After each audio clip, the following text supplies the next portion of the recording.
Nobody wants to be the fucking victim in a story, but everybody accepts the role of being the victim in a story. Most people want to be the hero, so why not just make yourself the survivor? Because if you watching this, then everything you ever went through, you overcame, which means you undefeated.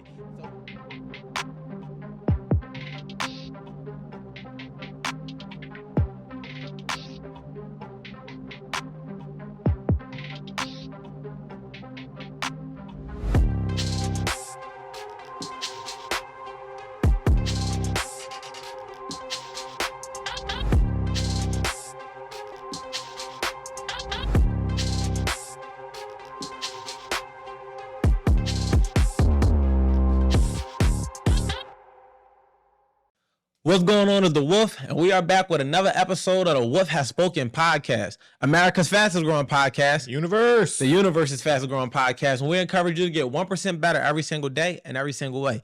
And I'm extremely excited today. Absolutely. Because I found myself joined by the one and only, my co-host, Mr. Right on Q Live. Mm-hmm. How you feeling? I'm good, man. I'm feeling real good now. I'm also excited because, big shout out to her fantasy box, our sponsors. Make sure y'all go shop with them. Ladies, we've been telling y'all for about 60 weeks now. Mm-hmm. I don't know if you 60 weeks in or you just been ignoring the message, but you need to go shop with her fantasy box because we getting your mind right, but they can get your body right. And we feel like that's the perfect combination to land you that man. So with that being said, go shop with her fantasy box. I'm also excited for two more reasons though. Mm-hmm. Where we at? I'm not saying it now because we, but we are joined by a live audience. So we got a live audience because we are streaming this on my Instagram live. So if you're watching this on YouTube, you could have caught this joint 2-3 weeks earlier on my Instagram. So make sure you go follow me on Instagram. Normally say it at the end, but I figured we'd start with that. But let's get into it, man. How you feeling? First of all, what we out of pocket for? We didn't even talk about our week. Mm-hmm. I don't know what the fuck was going on. All right. So first of all, how you doing? I'm doing good. Yeah. The flight here, usually I like seeing Ricky go to the back right near the bathroom. But you was near him? I was near him. I really they was in the same section. I really and to make it worse, I was in the middle row. Middle seats. Karma came back over me. So I was just like, we was way too close to my liking, and I just had to just hold the L. Hey, look, and you know what's funny? Because my flight experience was the complete opposite. I had the big seat, comfy. I had snacks. That's what I'm used to. I ain't like it. The only thing was we did depart an hour later, but I was on time. You know what I'm saying? I felt good about my travel experience because I felt like I prioritized being prompt and on time, and it's the word that I'm looking for. It's something about the time and just respecting the time. Punctual. Yeah, that's all. See, QGPT. I try, man. Yeah, QGPT. Big shout out to Q. But yeah, so I was very punctual and I was excited about that. And it was smooth. I did receive some flack for the team I was representing, considering where we at. Mm-hmm. But the fact of the matter is, go Birds. Go Birds. Let's talk about it. Mm-hmm. Let's get into it, though. Yeah, so shout out to the live audience. Absolutely. And I feel this would be a good way to kind of go into this, because one thing we always appreciate is the appreciation, love, and respect we get in passing about the brand, the platform, the show. Whatever. Absolutely. The acknowledgments. And I had a few interesting acknowledgments of the show and the brand recently, whatever. Is this the story? This is the story, yeah. So, one person in particular, shout out to my guy, he was a cool guy. He worked at the company that I was at, and cool dude. For those of you who don't know or don't remember, Q is HR. So if your checks ever fucked up, if you ever need your checks fixed from being fucked up, whether they fucked up or need fixing, 9 times out of 10 he got something to do with it. And if you lose your job, 9 times out of 10 he got something to do with it. That's fast. But let's talk about it. Come on. Yeah. So situations happen, and things things weren't compatible no more. So decisions had to be made. Oh, wait. I'm sorry. Was this the nigga you put the hit out on? No, that was a different story. Shit, that nigga wasn't a fan. That nigga out here firing fans. It's crazy. So, shit wasn't compatible anymore, so a decision had to be made. He had to get fired. Yeah. But then during the process, he was already fired. But then he had a situation with his check. Check had to get fixed. On the way out the door? Fuck this place. I quit. So I'm that nigga. I'm quitting. You can't fire me. The check had to get fixed, so came to me. All right, see what I can do, whatever. He's like, by the way, yo, man, I just want to say I always respect you, always appreciate you. Cool, you do a lot. You handle a lot of shit, whatever. And also, man, shout out to y'all pod. Y'all pod, man. I really fuck with it. You and Wolf, man. How y'all even come up with this certain shit y'all talk about? It's real. It's live. It's live. Y'all don't rehearse it. Y'all just come right. I'm like, yeah, we talk about it right there in real time. Yeah. So I don't know. I appreciate that. Thank you in this sensitive time. If you still having that on your heart to share that. Honestly, I want to send him a care package. Like, we need to get him a job. Like, that's the type of character I need on my team. Like, even in his lowest moment, my man still kept a high spirit, man. That's something we want y'all to consider. He was in the process of getting fired by this man, and he could have called him every name in the book, and he decided to pay homage and true love. So wherever you are, you watching this, man, big shout out to you. Just so you know, we acknowledge you. And we do have a staff agency. So if you literally do need employment, the same person that got you fired can get you hired. Yeah, just, you know. Step to the right. But I got a question for you. What's up? So like you said things wasn't compatible. So what is your barometer to measuring who's about to get fired or not? I think that the people need to know.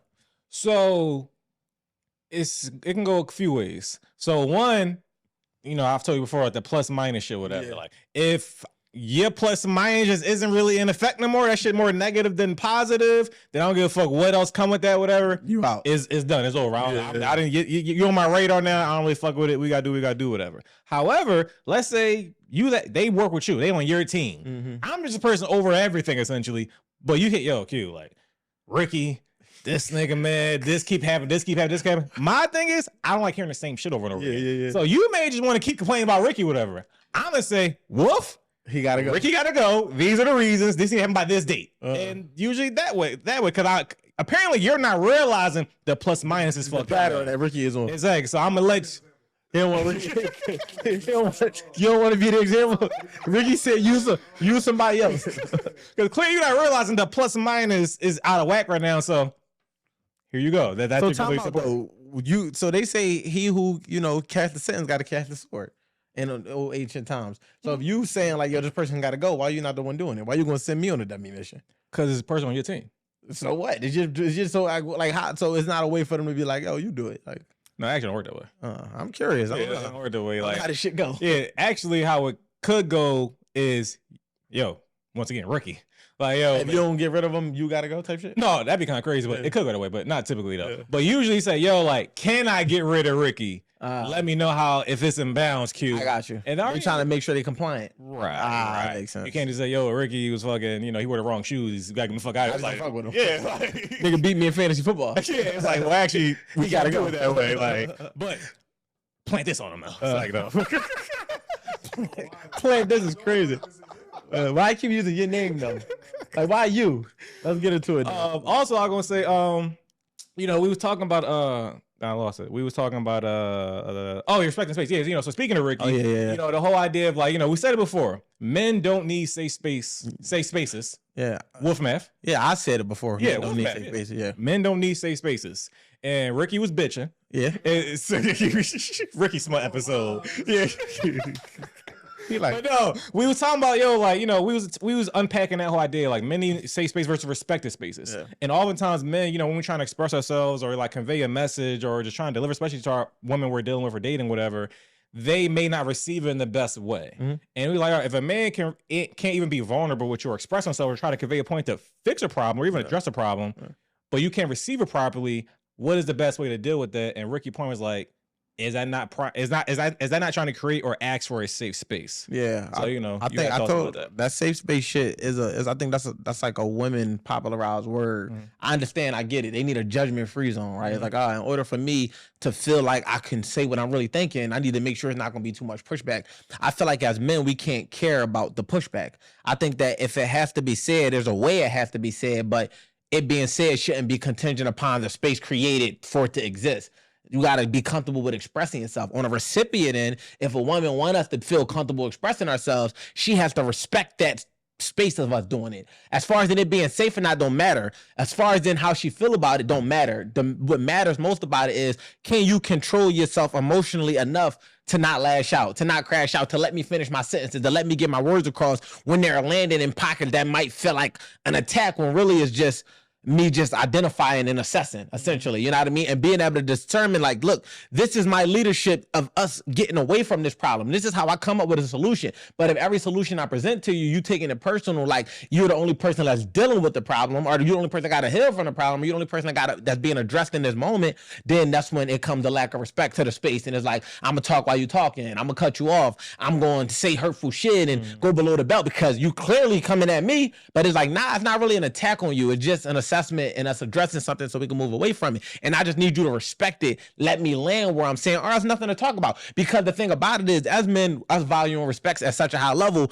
if you not respecting where I'm coming from, I got the right to just not talk about it. Because it's either that or we could just fight, or whatever the case may be. Not to say like resort to violence, but we men. That's what the fuck it's going to be. If you're not respecting where I'm coming from, we handle disrespect in different ways. Whereas though with a woman, we just only go to pillar one. It's like, you know what? She don't get it. I just don't got nothing to say. And then they just like, yo, you don't know how to communicate. You just want to shut down. You don't know. It's like, no, you just don't know how to shut up. And because you don't know how to shut up, I'm going to shut up. And one of us has to do it. And if you want to hear what I got to say, then you can't talk. And if you don't want to hear what I got to say, then I won't talk.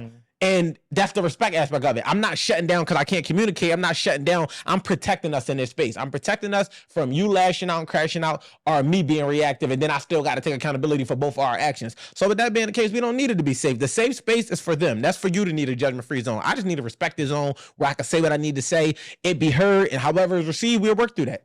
I give you credit. A while ago, you said one of the advice you use when you communicate mainly with women is repeat what I just said. So absolutely. Yeah. Because tell me what you getting from what I just said. What are you receiving from what I just said? Because one of my top pet peeves is if you say something and as soon as a woman says, so what you're saying is, it's never what you're saying. It's about to just be off the trigger. So basically what you're saying is that's not what I'm saying at all. Like, I didn't even use half of those words. So what you're really trying to say? No, don't tell me what I'm really trying to say. What I said is what it is. I don't know what you really heard, but I need you to run that back. For sure. And if you want me to repeat it, I can repeat it. Write it down. No, you repeat it so I can make sure that you received what I said. And I'm telling you, 9 times out of 10, what they about to regurgitate is not gonna be what you said. It's gonna be a remix of it, and you can be like, "Wait, that's what you got from that?" Nah, let's unpack because that's not even what I'm saying. And like you also said in the past, that's when usually men. And I can say, I'm a mere mortal. I fell for the trap as well. That's when we kind of get distracted, absolutely by that. Now you're addressing the deflection, and now the goalpost went from here all the way over here, and now somehow you out of your zone. She winning. You gonna scramble out of the pocket. Now you got sex. It's over. Stay there. Turn on down. Stick to your point, boy. Yeah. You know what you're trying to say, and even if she's not, don't go to her side of the fence. Just stay there until she get over here and do whatever you got to do to get her there without getting frustrated. And I say remain cool in unsettled water. Just remain cool. Just remain calm because I operate best when I'm calm. We men. We see the thing about it is this is why as a man I would never encourage you to crash out, lash out because we don't do well in our emotions.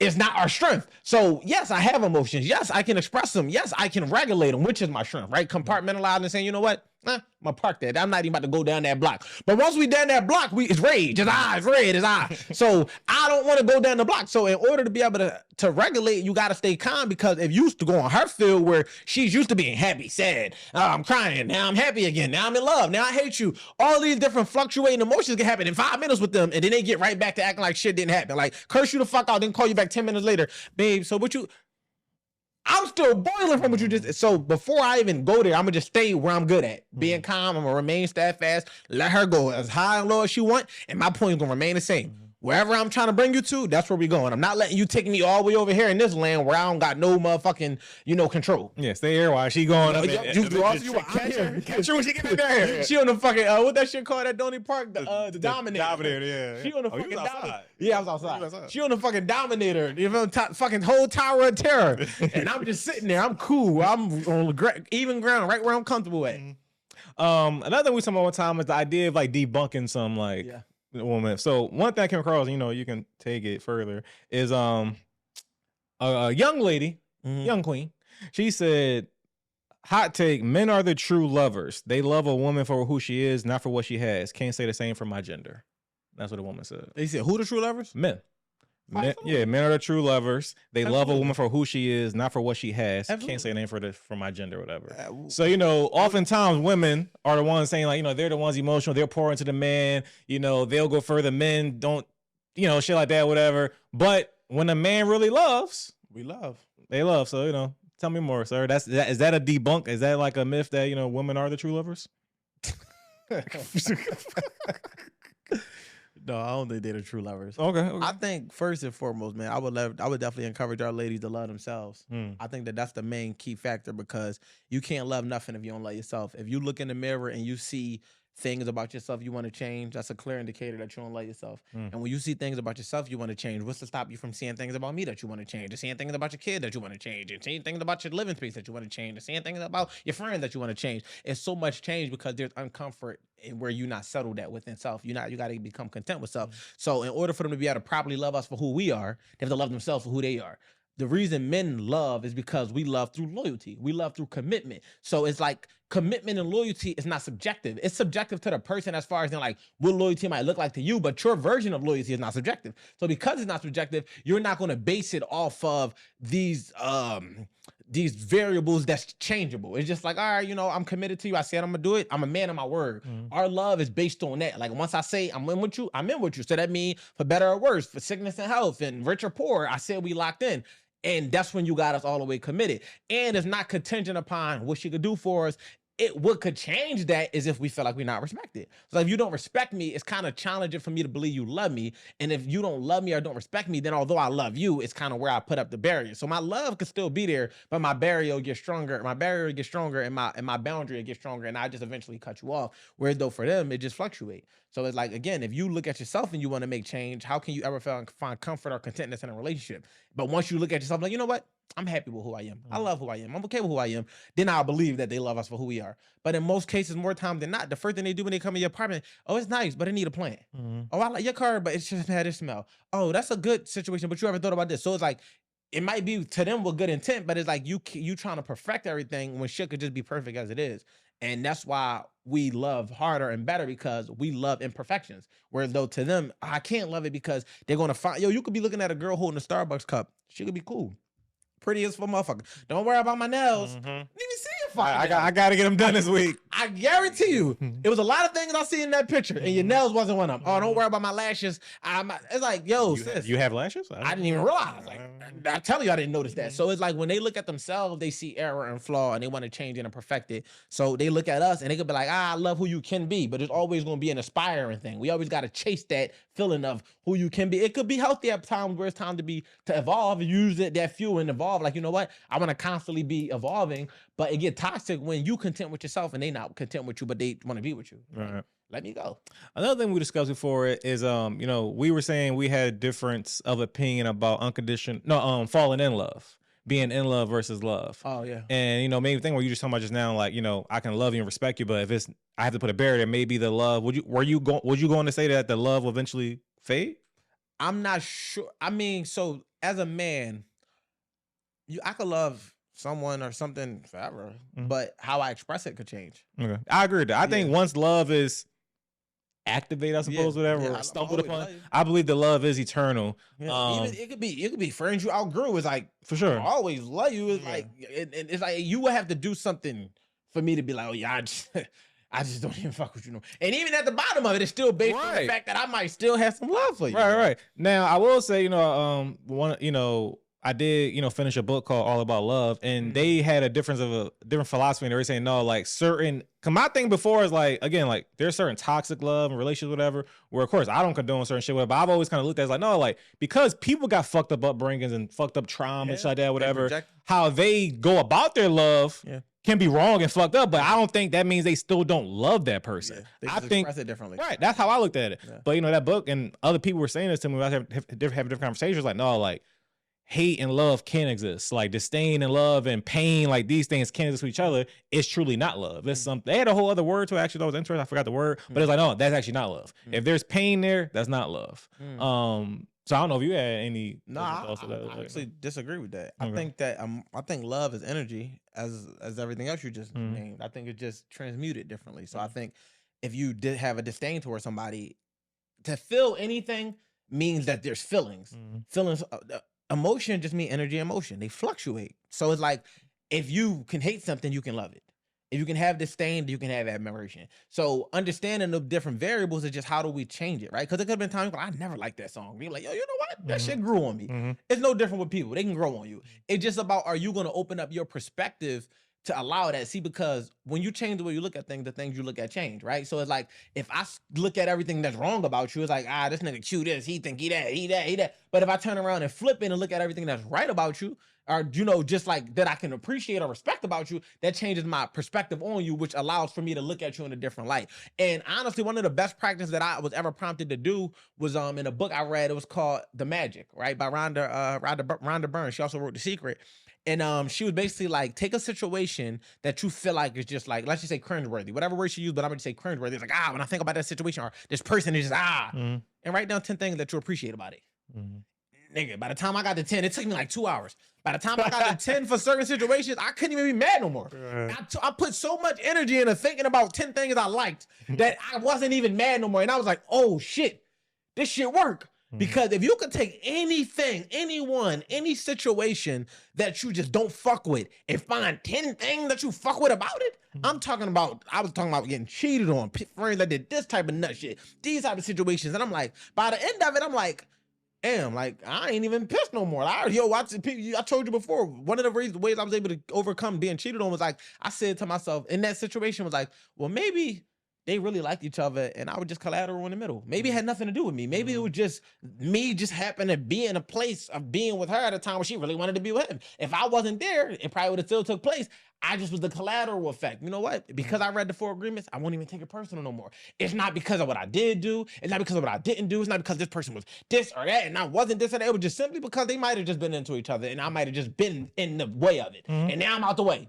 So it don't matter to me no more. And my perspective can only grow to that after being prompted. So I feel like, yeah, you can express love differently, and love can also have all of those other emotions associated with it. Does that mean that if the purest love, it's like, I don't believe love to be toxic. Like, I think people misconstrue that. They think, oh, when you cursing somebody out, it's because you love them. Or I don't think you got to express it in that type of way. I think that you can start off with a disdain towards something and then love it though, which is the opposite of just feeling like, oh, I love you, so I'm gonna treat you like shit. Nah, I don't believe that. That's like some toxic shit. I don't buy into that. But it's like, I once didn't fuck with you, but I did feel something, but it just wasn't pleasant. And now I actually feel pleasant about you. I think that could be transmuted all day and tomorrow. Yeah, so to that point, on a long time ago with the episodes, I spoke when I got cheated on. And so when I think about situations, she put it back in. She did.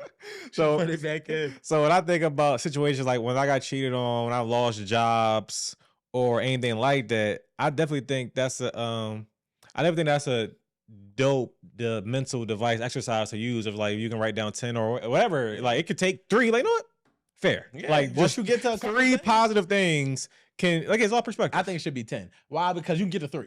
No, I'm saying even for some situations, it may only take 3. Oh, yeah. But yeah, of course, strive for 10, why not? But the 10 is like, shit. It's like probably undeniable at that point, whatever. But yeah, because I remember when we was on our honeymoon, you build bonds with people. Some people be best friends in that time, whatever. So I remember me and my wife, we had one girl there or whatever. She actually works on the resort or whatever, and she was dealing with some bullshit with the boss there, whatever. So she was younger and she was like, yeah, I don't know, I think I might get fired. And it was like some shit happened, whatever. And I was like, should be like that sometimes. Like, he was like, but my point is like, eventually, how my life has gone, and I see other people's life how other people's lives have gone. On the other side, some fucked up shit, especially like some shit that you didn't really deserve it. Yeah. Some good shit happens. Yeah. So it's like, this may be just a down season. It may be fucked up, whatever. You may feel bad, but more times, especially jobs, yo, when some job shit happen, 9.5 times out of 10, the next situation is better off. Like, it just always happen like that for whatever reason. Like, so to your point, like, in real time being so frustrated by certain things, we've been through things together about situations. It's like, like we can find positivity in that, whatever. Like, so whether it's job, passions, personal, love, relationships, you flip your perspective on it. You go on, change the way you look at things. The things that you look at change. It's immediate. Like literally, like life is all about perspective. Like you could see yourself as a victim or you could see yourself as a survivor. And depending on what story you tell yourself, yeah, true that. Depending on the story you tell yourself, it's going to determine the way you approach new situations. It's going to determine the way your confidence. It's going to determine your self-worth.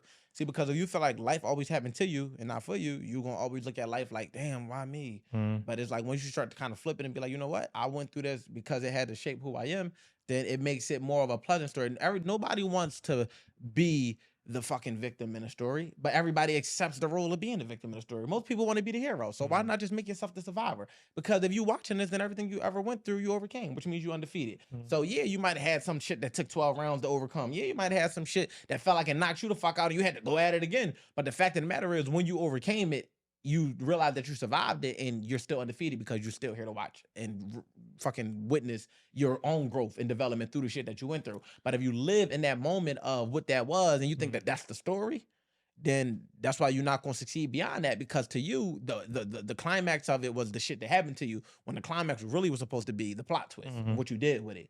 And, you know, the moment you start twisting these plots, that's when shit started to come together. Yeah, I like to hear you. I know you mentioned cheating thing, but I like to hear if you have like another example. Cause I know what Ma said before on the pod, but like, you know, when I was first kind of went to my career change, whatever, I was feeling kind of cocky, whatever, and then I had lost a job abruptly, and I was like, I ain't sure I'm about to get another job, but to rack up, and then it went 6 months without a job, and I had a baby, and I was, you know, my girl at the time wasn't working, and I was like, wait, like this wasn't supposed to happen this way. Wait a minute, and in real time, mind you, you know, in real time, I still wasn't really tripping person. I wasn't like down this, and I was just like, it was just taken aback. Oh damn, I didn't see this happen, whatever. But by the time and then even the next job I eventually got after 6 months, it wasn't as much as I was making, this and that, whatever. But for whatever reason, I'm just like, nah, I'm about to get that back and more. And by saying to say, when I look back at that time, I understand like the persistence and diligence and steadfast in that time that was like built up. Yeah. It sustained, like it carried over. Like, no, now I'm just mentally prepared for any type of obstacles or a down season since then. And I understood that's what the benefit of that time was. Yeah, and to your point, I think something as simple as we went through not too long ago when we was going into the home care space. And it was like I had set my sights on things going a specific type of way, and, you know, the deals being done a certain way and being compensated accordingly. Stake my whole fucking family on this shit because I stopped taking clients marketing-wise at that time to focus primarily on that. Put all of my energy into it. Literally was like super duper invested. And when it went alternatively than how I anticipated, I had no choice but to sit down and say, well, what could I gain from this, right? All right, cool, I gained a new skill. All right, cool, I gained knowledge on the industry that I really didn't know about. All right, cool, I developed a passion for something in a way that I haven't been passionate about something in a long time. All right, cool, I can freely do what I want without having to have so much pushback at every fucking conversation for every decision that need to be made. All right, cool. I understand the inner workings of how this shit go in operations, and I can either A, offer this to other people, or B, do it within my own fucking company and my own agency and do it my way. So yeah, like it was one of the things where I could have been like, damn, I put all this time, energy. Damn, I brought all these people over. Damn, I had put all this energy into this money, whatever. And this ended like that. I was like, you know what?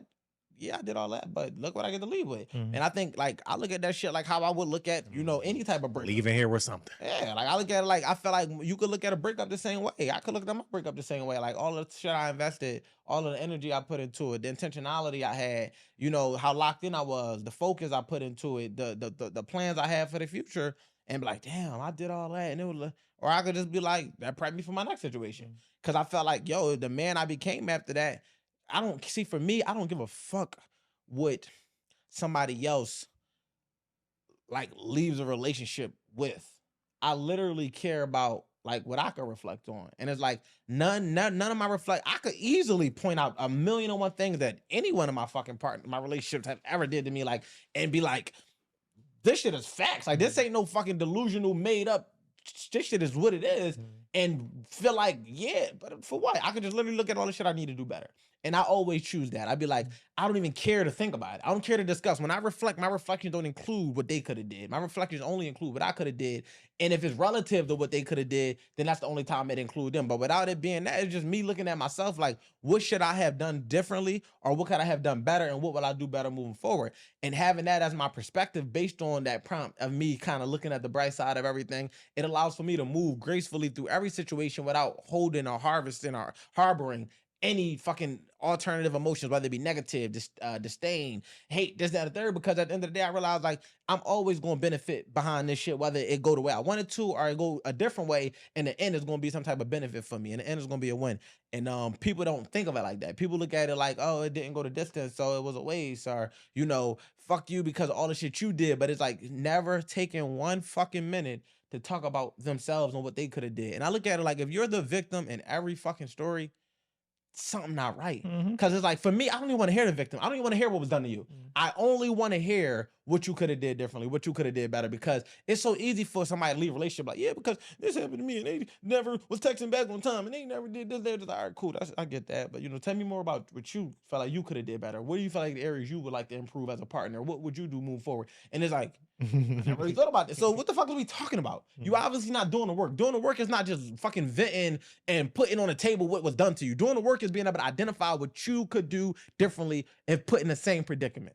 And that's when you know you've truly done the work. And that's how I be knowing my growth. Because it's like, if your fucking accountability includes we instead of just me, then that means you're not really taking accountability. You're looking to create community and try to just sever some of the blow. You don't want to take the full impact of what you did. So you want to, you know what I'm saying? We notice this a lot. I got a thing where I say women, you always know who broke up with who based on how they say it, right? And you always know who the problem was based on how they deliver it. So this is one of the things that y'all can identify. And women always laugh when I do this because they know it's fucking true. So the fact of the matter is, when it comes down to a breakup, if they left, they 100% gonna say, yeah, I had to leave. I left, it was damaging my mental. If they got left, they're gonna say, we broke up. We decided it was best for us to do our own thing. It becomes we. Same thing when it comes down to a problem. If a nigga fucked up, if a man fucked up, they're gonna make it clear. He was doing this, he wasn't doing that, he wasn't. But if it's any type of identifier that it could have been them, like that had anything to do with the problem, they're going to say, yeah, we both had things we had to work on. We both should have been doing more of this. The moment they start saying we, I know it was just you, because women don't include themselves in shit. That if it's just even if it was both of y'all, but it was something that they could pin on you, they're not about to mention what they did. So the fact that they mentioned it was we off the rip. It's only her. You don't volunteer we. Like, they don't just volunteer we. They not just speaking French. We. No. That's when yeah, it was only her. So that's one of the things that I'm able to do to identify. Like, all right, if I'm ever listening, especially having I'm a certified relationship coach. I hear this shit all the time. I'm just listening. It's like, all right, cool. Like, all right, yeah, so how, oh yeah, we felt like, all right, he broke up with her. And we both had, okay, she was the problem. And it's like, well, what about if it was she just taking accountability? He was a victim, actually. What about if she just taking accountability and it's not that, and that's not the case? I'll bet I'll take the over on that every time. Like, it's one of them situations where it's like, if it's 9 times out of 10 and you just the exception to the rule, then big shout out to you. But the rule itself will show you in more times than not that whenever they saying we, is really them.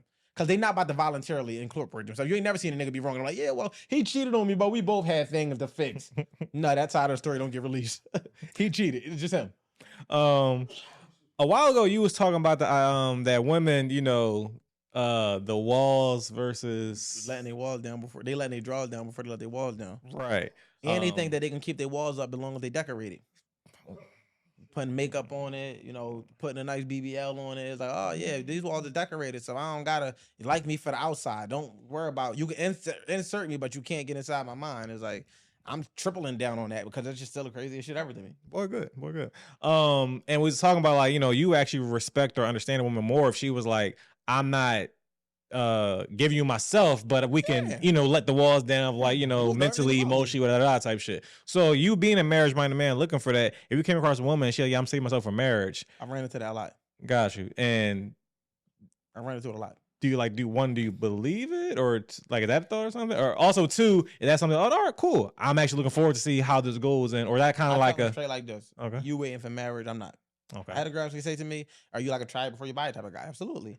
But though, I also respect boundaries. So I can't say I won't touch you. But if you like put up a boundary, I'm not gonna be like extra about it. And that's not a determining factor for that it won't work. Because I respect your decision.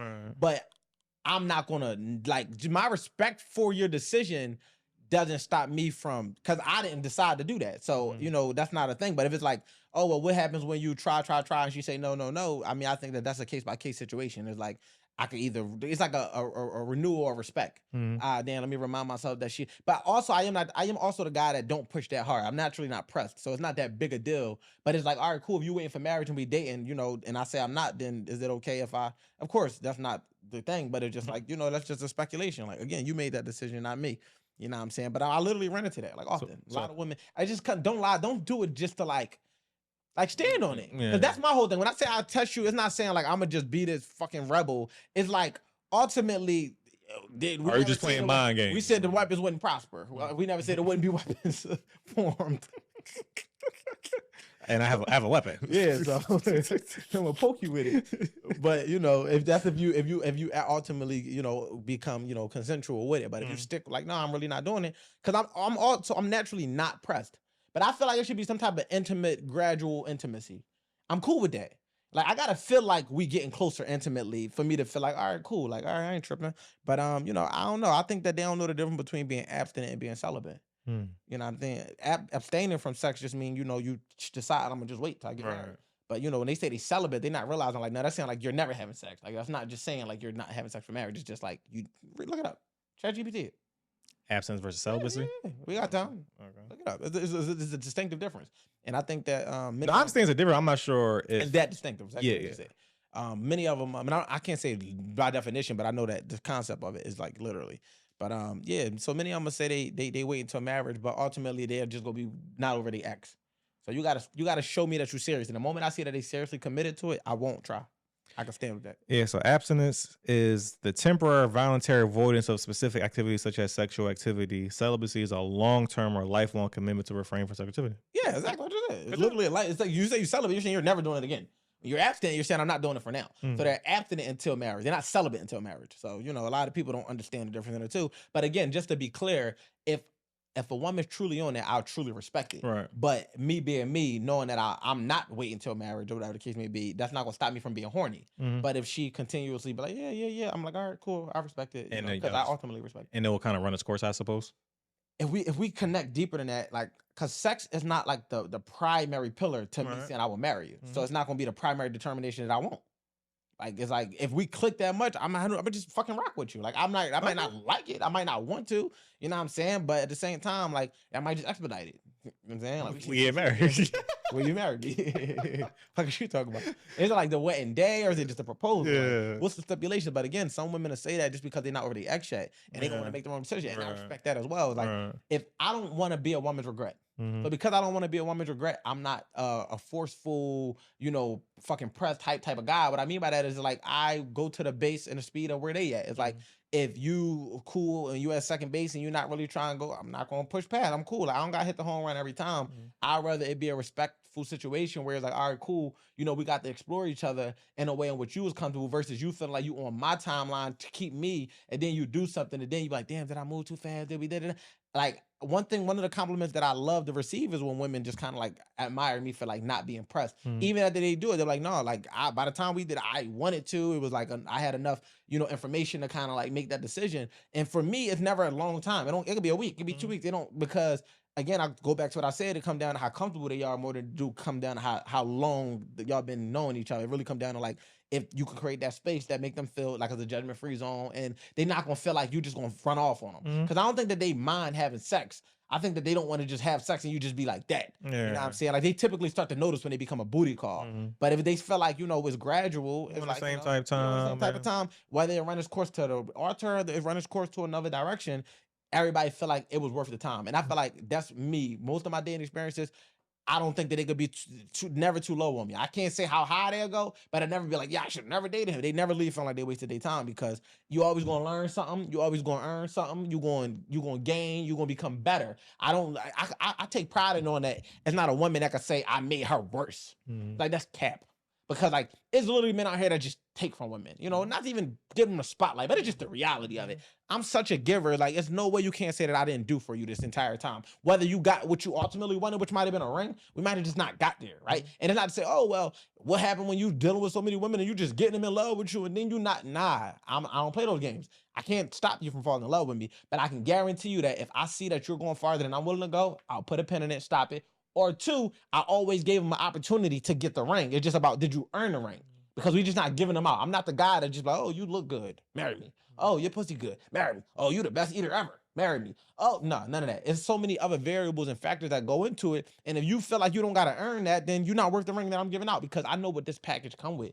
I know how hard I go for the people I love, especially my partner. I know the fact that I'm willing to do the extraness to make sure that your life is easier, because that's my job. It's my job to make your life easier by way of not having physical pressure, stress, and just different things like that. It's your job to make my life easier. I already got to go to war with the world. I don't want to come home and go to war with you. And I think that, with my house shouldn't feel like a battlefield. So me knowing that I'm going to create that space for you to be able to exist the way you need to exist, I need you to be able to be willing to earn what I'm giving out, because these things ain't just, they not just, this offer is just not being passed around like a collection plate. You know what I mean? But the last thing I'm going to say on the matter is another thing, man, I'm going to say this directly to the women, man. Y'all, I feel like women sometimes will protect the abuser while disrespecting the protector. What I mean by that is, it's like, you'll talk super crazy to the man that'll lay it all out for you. Super crazy. This man willing to risk everything he ever worked for because he love you. And you'll talk to him like he don't mean shit to you, right? But then, and even in the eye of the public, y'all break up, you're going to find every way in the world to try to bash this man, make him look like he wasn't a good man, because you don't just want to admit that you fumbled, you dropped the ball. But it could be the guy that did you dirty, did everything under the sun to you to just treat you like shit. And you ain't saying nothing about him. You don't even want people to know that this shit happened to you. You don't want people, and you could look at how I was protecting my own self because you want to protect your image and how people look at you. But at the same time, in turn, you disrespecting and destroying this good man character while allowing a motherfucker that really was on shit with you to get away scot-free. And it's like, when I say protecting the abuser, I'm not even going as far as like on some like, I'm simply just saying it could be mental abuse. He ain't even got to be physically, but he could have just not been. He could have been all of those things too, but just not even been. But you gonna turn around and a man that really will lay it all on the line for you, you gonna disrespect him and treat him like shit while letting a motherfucker that fucking put your face in the mud get away without no consequences or repercussions. Why? Because they are wired to move like that. Like, you feel like if they can feel like they gotta escape you, they don't want to talk about it. But if you try to escape them, or they're gonna try to tear you down on your way out the door. And it's crazy that it's like that, but history would tell a story every time. Most of the time, the man that's trying to leave getting destroyed. Child support, alimony, restraining order. Oh, this. Oh, now all of these accusations and all this stuff to come out. The guy that they trying to get away from, quiet as kept. There's nothing to talk about. Just quietly get away from this guy. I don't even want to talk about it. I don't want to tell nobody what happened. And in turn, you destroying the protector while protecting the abuser. So you said the person that will leave them is getting destroyed. Or the person that they will leave, it's quiet. Nothing to talk about. So I guess what I'm about to say is probably more so the minority situation. Yeah. I guess they would probably say, well, I'm leaving this person because it was a problem, so I feel maybe more. So why not talk about why you going to talk about the person that wasn't a problem? I'm worried about the person that was a problem. I'm not worried about the person that left me because he's not a problem. So you're protecting your abuser while right. But is it protector? Yeah, but is that kind of like understood because one was an abuser? Well, you saying it's just justified? Understood. I can understand where they land on it, but it's not justified. That don't make it justifiable. Right. It's like, if that's the case, let them both walk away. Right. Why do you gotta come for this motherfucker character? He been nothing but good to you, even if he had his shortcomings. Why is it just because he left he a protector? No, so that was the end all for that particular the protector, just the fact that this person will lay it all out for you. He not doing all these things to you. He not in these fucking predicaments. And somehow, even if y'all don't break up, you still talking to him crazy. Fair. Even if y'all don't break up, you still fucking, you know what I'm saying? So it's more like that when I say the protector part. But the leaving part was just me concluding that particular stance. No, I see where you're going. I got you. Okay.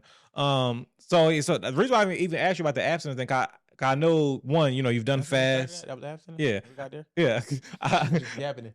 I know, you have fasted and, you always say you're not a pressed person. You have fasted, not have-assed it.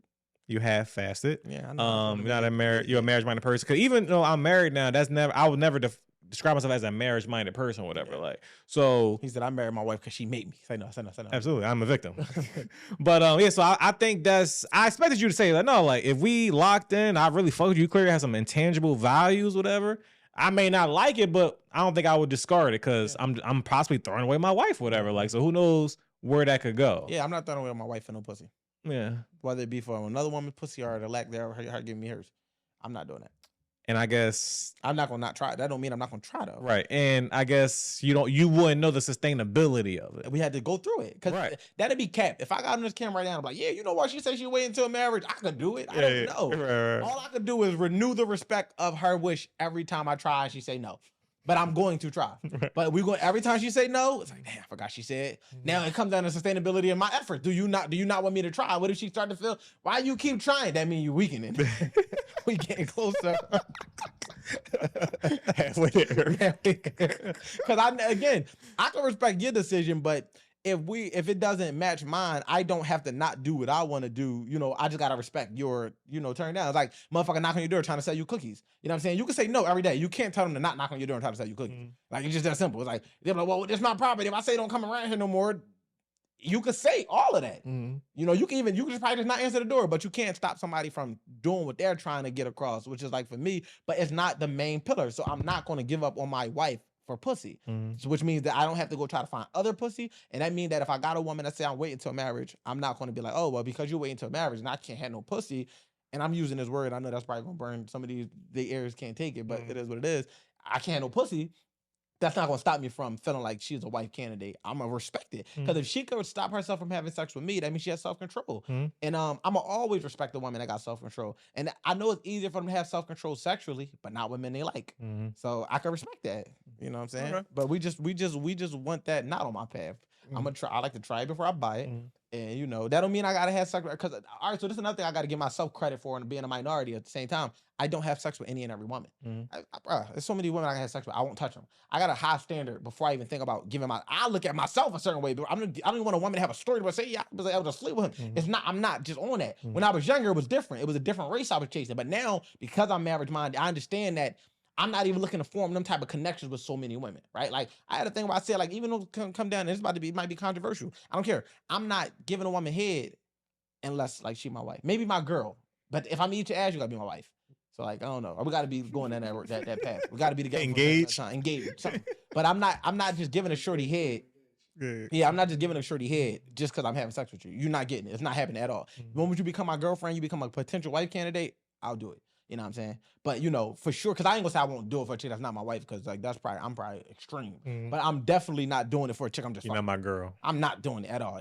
And chicks out here, y'all watching this, like, it's not. She's like, yeah, sure. Yeah, and honestly, I don't even think they realize, because I got so good at doing other shit that I don't think that'd be like, I think they normally lean on that, not to make it about sex, but I think they normally lean on that when they feel like that's how they get they shit off, when a man don't really know how to, get their shit off. But because I'm already found ways how to do that, that's like if I want to, and if we're not locked in, I'm not doing it. But I say all that to say, most men is irresponsible sexually. They don't reserve themselves in no type of way. And for me, I value myself to a certain extent. So I could be out here doing what I want, but I don't.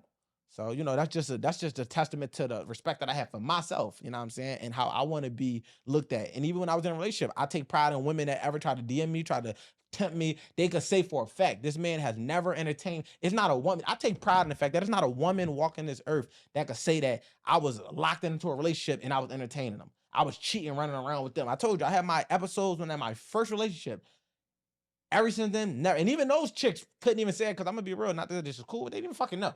But the fact of the matter is, it's not like, oh, my last relationship is a chick, I'm like, yeah, I was fucking with her nigga. Nope. I take pride in that, because that's also a part of being a protector. I think that we often land on protecting and just being physical, but it's like, no, I'm protecting her peace of mind, knowing that I'm not carrying myself a certain way. I'm protecting her peace of mind, knowing I'm not putting myself in certain environments and predicaments, whether it be things that could be harmful or things that can be, just like harmful in other ways, as far as in like sexual, stressful, whatever. So it's like, that's also being a protector. But I'm going to tell you also where, as men, we could be protectors too. How I talked about a woman would destroy a good man on his way out? As men on protectors, we don't destroy the women. Like, we don't. Right. Like, that's the protector in. The protector in me is, you did so much nut shit to me. You did so much fucked up, lying, manipulative, deceptive, narcissist, all these crazy topics that's fucking trending and whatever the case may be. And I would never talk about this shit, because at the end of the day, I'm still a protector. Even if you're in a relationship with your woman, she could do you married, she could do all the nutty shit in the world. You're never going to put her in a predicament to where though you make her character look fucked up. That's why it's easy for them to get looked at innocently, because as a protector, like, I'm not about to make, because at the end of the day, we feel like it still falls back on us, because it still was my decision to be with you that led me to this predicament. So I can't get out of it and try to make it like you just fucked up person, because like, well, why you with her? So it's like, I gotta either try to do character management and help you better yourself, or I gotta leave you. Then when I leave you, I get looked at like the nut. So it's really like a funny ass cycle, but ultimately, that's just what come with being a man. So I don't disagree with that, but I'm curious of your thoughts. So is it just the protector part, or is it men have more pride than women? Cause I always felt like when men don't have more pride than women. All right, so give me the full thoughts with this. Cause I always feel like I never understood when women get cheated on, done wrong, whatever type shit, whatever. When they tell the whole world and they look fucking stupid, I never understand. I feel like when men, if they get cheated on, done wrong, whatever, niggas understand like me saying That's this ego. is okay. So it's our ego that they have. But I also feel women kind of you said before they have pride, but like what is it that like so it's his only ego that we don't want to be looked at. You got to understand they don't have ego. Well, they do, right? But not in the way we do, right? Because we have pride, but not in the way they do. So I tell you when a man don't have pride, right? Or men have too much pride. Men have too much pride to tell his woman he's struggling. Damn, I can't really handle this shit. I need your help financially. It's a man's pride. Oh, this shit too heavy. I'm carrying all these groceries. I need your help. That's pride, right? A more mature man is like, yeah, I don't really want to talk about it, but you know, fuck it, I got to. I don't want to put my whole family at risk because I got too much pride. But I'm gonna tell you what, a man don't got no pride. Babe, I'm sorry. Whatever, I fucked up. Whatever won't happen again. Whatever I gotta do, I gotta kiss your feet. I gotta fucking cater to you. I'm doing it. Let me flip it. A woman, get her to tell you she's sorry without saying, but. Let me know. I mean, I did that, but I mean, it would have been, but. So, you know, everything that they say after I apologize is followed by but. It's always going to be justified by whatever it is in conjunction to you. But they don't have ego. Like, they're not really ruled by their status, right? So, like, their status is, whether they might think it's the money, but we don't give a fuck about your money. They might think it's the degrees. We don't give a fuck about your degrees.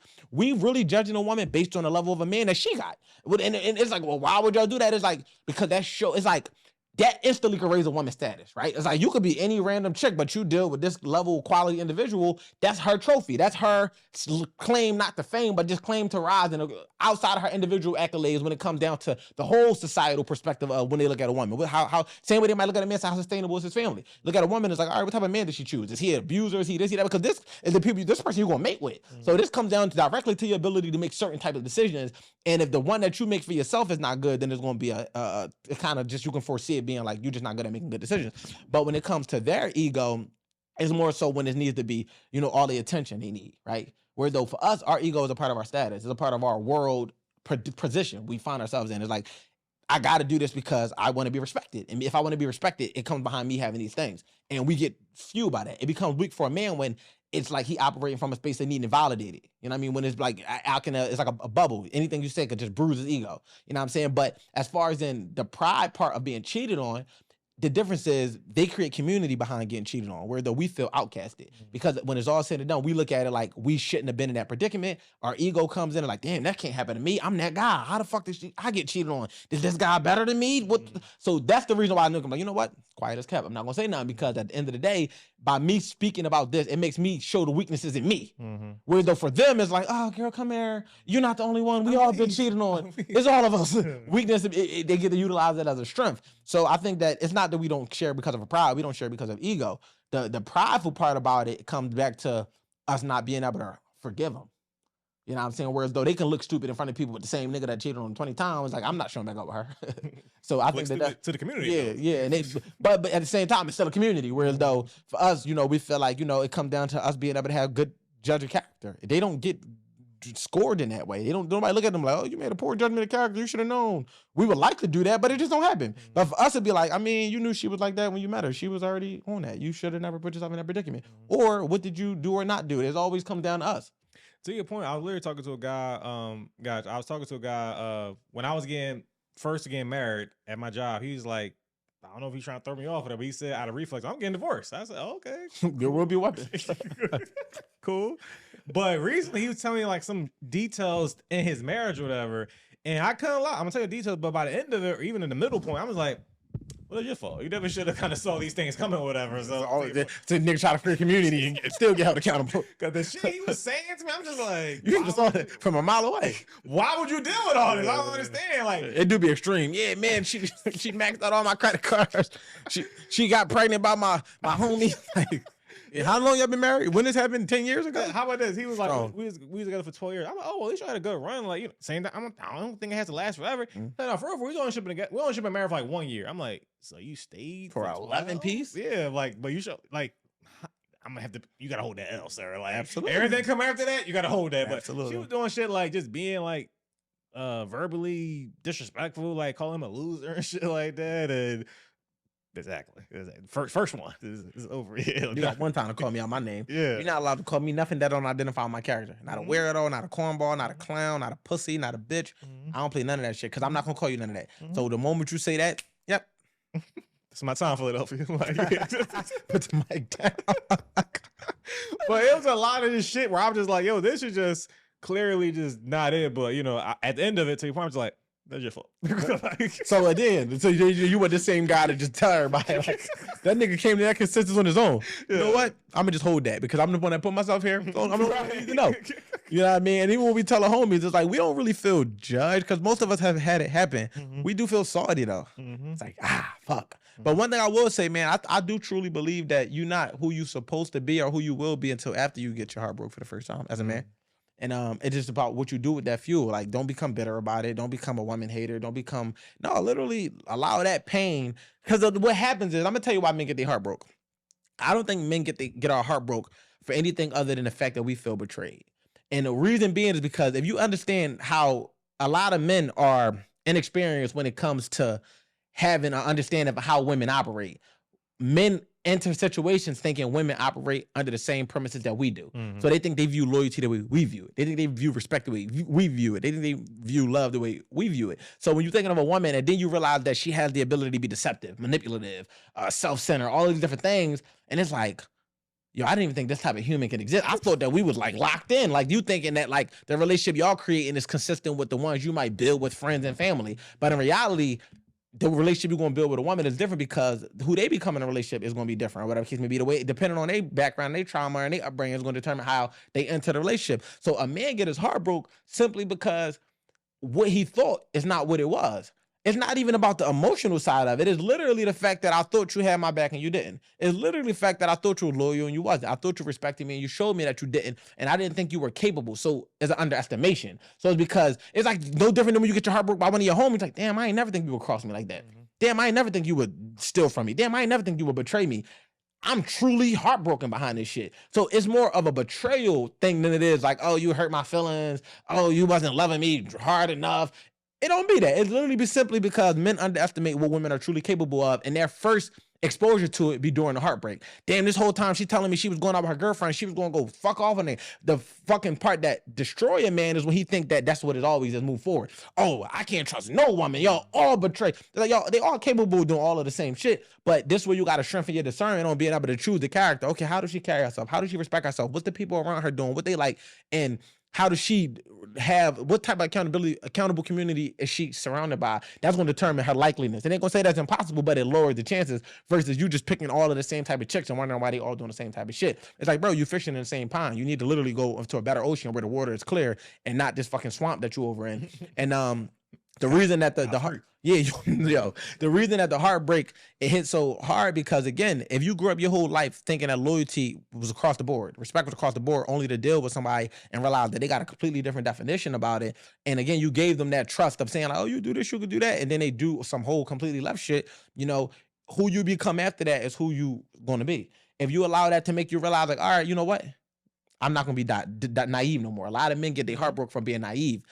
They say, oh, they're like, oh, nigga get his heart broken second grade and he never love again. No, that's not true. We love logically from that point on. We never love emotionally again. It go to logic. It's like, okay, I know you capable of doing some shit like this. I know you possibly gonna do this. And I ain't even tripping on it. And because we not tripping on it, it's like, he too nonchalant. Get me a chalant, nigga. It's like, no. Y'all created this and y'all gonna deal with it. And it's not like I'm emotionally unavailable. I'm just emotionally mature now. I realized that I thought that you was an angel. It was no way you so innocent. It's like when a kid lie. You like, you little fucker. I never thought you was cute. I never thought you was like, wait, I thought you were a cute kid. I never thought that you were a liar. I mean, you know what I'm saying? So it's like, what the fuck? You're not a cute kid. You're a fucking manipulator. You were this. Oh yeah, no, that's not adorable no more. You fucking little motherfucker. So it's like, bro, rap though. It's like my own fucking kid, dog. Like I'll be like, how? Like what the fuck? Like, Dad, I said, oh my gosh, yo, my counselor had to break that shit down to me. Like, yo, like I'm like, I didn't want my kid no more. I don't want to talk to you no more.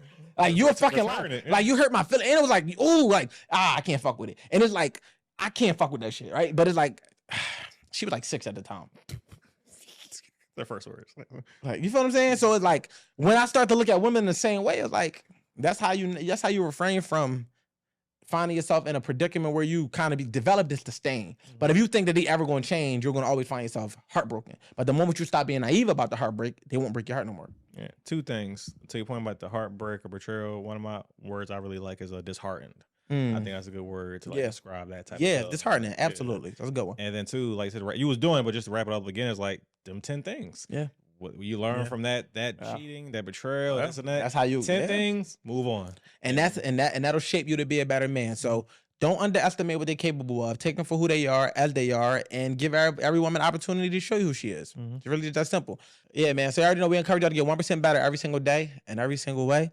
And we want y'all to share these conversations out, man. Like, we don't want them to stop here. We want them to start here. We want this to be the initiation to a broader conversation that me and Q just pioneering. We don't want this to be a thing where it's like, oh, the only time these conversations get had is between me and him. Y'all give y'all feedback internally, and then y'all do nothing with it. No, leave comments in the comment section. Repost it, reshare it, take it to your fucking friend group, take it to your group chat, take it to your boss, take it to your mom, take it to your kid, take it to wherever you feel like need to hear this. Take it to yourself, most importantly. And as always, man, y'all know as y'all let people know we grow. So this is why we encourage y'all to do these things. And yeah, man, shout out to our fantasy box. Make sure to go shop with them, man. Like, we help them with the mindset, ladies, but we want them to help y'all with the insides. And it's been proven that they be doing it.